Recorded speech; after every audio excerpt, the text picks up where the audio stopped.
It's a two-way street now. Magazines to movies, movies to magazines. Do you ever get confused? Not sure which one is going where at any point? No, as a matter of fact, the way we like to run our publishing schedule is we really concentrate solely on our books to make sure that they're the best they can be. We really don't look at what's going on in the other media because we tell a particular style of story in a very particular pace. We come out monthly, so we have to build our stories in that fashion. So what they do in the movies or television really works unique to them. We're really just focus on our periodicals. So, there are two particular adaptations that are coming up now, Girl with a Dragon Tattoo and Django Unchained. You want to give us some idea about them? Absolutely. I mean, what's fun about doing these adaptations is that we're not just going to be doing what the people are going to be seeing on the screen. In the Girl with the Dragon Tattoo, Denise Mina, the writer of that, is going to particular lengths to go and read the books and extrapolate a lot of scenes that did not make it into the movies for time reasons and make sure that they're incorporated into the storytelling and the graphic novels that we're doing.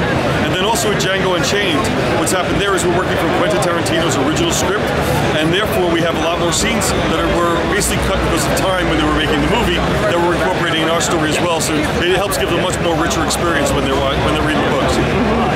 Tarantino can be particularly proprietary about his stuff. Has he been keeping his eye on you? Or? I mean, that's the thing that's been most exciting about it. It's not the fact that we just found out we got the rights to do this, but he's been involved in making decisions on the people who are working on this, and he's even given notes in regards to how we're planning on covers of our books.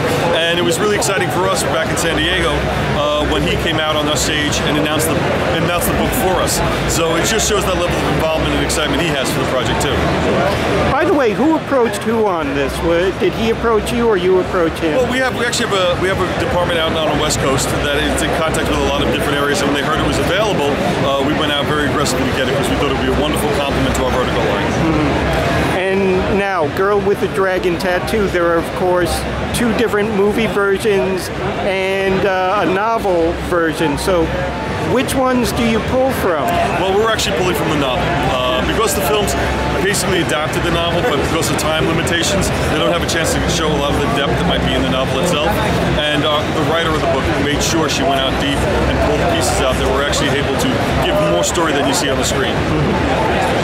Wanted to ask you about a couple of other things dealing with media as well. I'm probably going to ask this of Bruce Timm as well, but I wanted to get your opinion on it. You know, The Dark Knight Returns, I sort of regard it almost, it is to Batman what sourdough starter is to a bakery. You know, it's like it's so suffused through everything that gets done.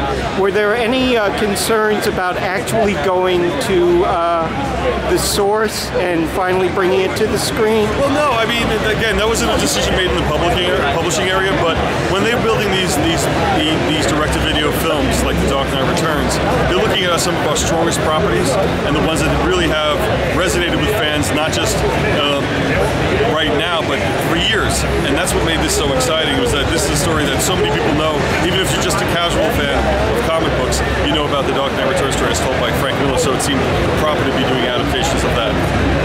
And finally, you know, you're bringing these film works to the printed page. What is the reader going to get out of it that they're not going to get out of the movie? I think that you always want to get a little more story than you might see somewhere else, and be able to get a sense of perspective and some beautiful art in it too. I mean, the goal is that what it is part of a different experience. It's a reading experience, and it's done at your leisure and in your enjoyment, and hopefully they find these books enjoying.